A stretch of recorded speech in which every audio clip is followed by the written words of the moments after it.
What's the event all about, and what have you got out of it so far? This event is all about how we can challenge the sort of dominant hegemony of the mainstream media, and start to think about our own ways and our own politics of challenging that. Yeah. And Sophie, you've got some interesting experiences in terms of politics and the media with your experiences with the Green Party, haven't you?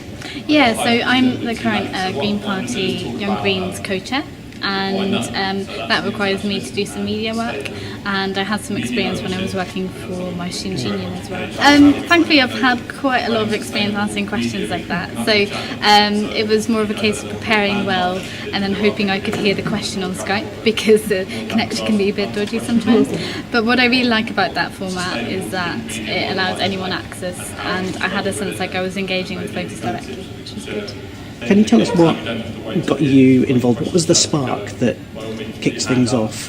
I think it's mainly from being a student in school. I was extremely quiet, I didn't have an outlet. I was a drama student, so I was comfortable as a character on stage, but my own opinions in the classroom, I never felt, I had great teachers, but I never felt brave enough to voice opinions or to talk about important issues, and just generally in my school that wasn't something that was going on. So once I found Belle on Facebook, it blew my mind, to be quite honest. What are the contact details of Belle on Twitter and website address? Facebook, it's www.facebook.com/bellejar.com, and Belle on Twitter is @BelleJarTeam. It's probably best to find us on Twitter. We're good on Twitter.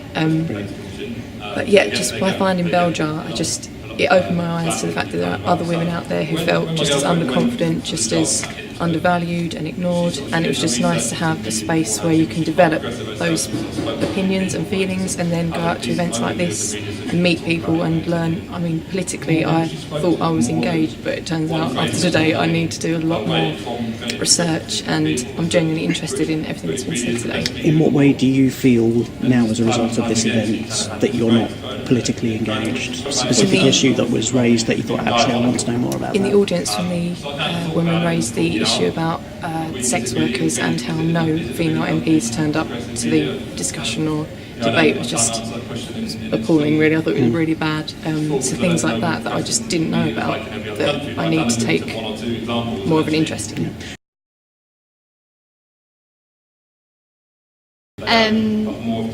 Student union elections were my way in, and I was mentored by the previous welfare officer who allowed me to shadow her for a couple of days to see what she did, and once I saw that I thought, you know what, I can do that job, and that sort of gave me the confidence, also because we were very similar in terms of our political outlook and our interests. I thought, if she can do it, I can do it, so that gave me the confidence to run for elections. And then once you've done it a couple of times, you know that you can take the next step.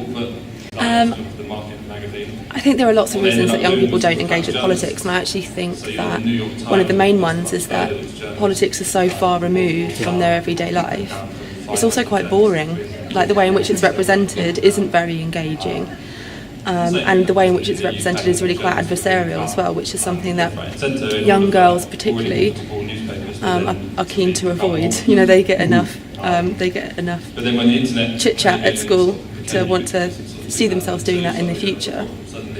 So I think there's one thing that we can be doing, which is to make politics more fun, because it should be fun, because it's about what people care about and it's about what people are. I mean, I think one of the reasons is that I often think about whether or not I want to go into politics, because I've got quite a good relationship with Clive Lewis, who's our local MP, and I really like my job at the moment, and I love doing research and I love doing grassroots work with young people and the local community, that I don't think I'd have the time to do that if I went into politics. And that makes me really sad that ever since Clive's been elected, he's been able to do a lot less in the community in the way that he would like to, because of the commitments of being in London.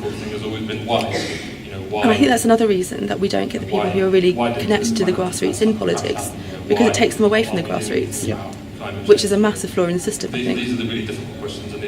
Any thoughts, Kate? This is the first event that I've been to that I've been directly involved in that discusses politics, and I feel like now I've been to an event and spoken about things, it's given me more of sort of encouragement to go to other events just like it.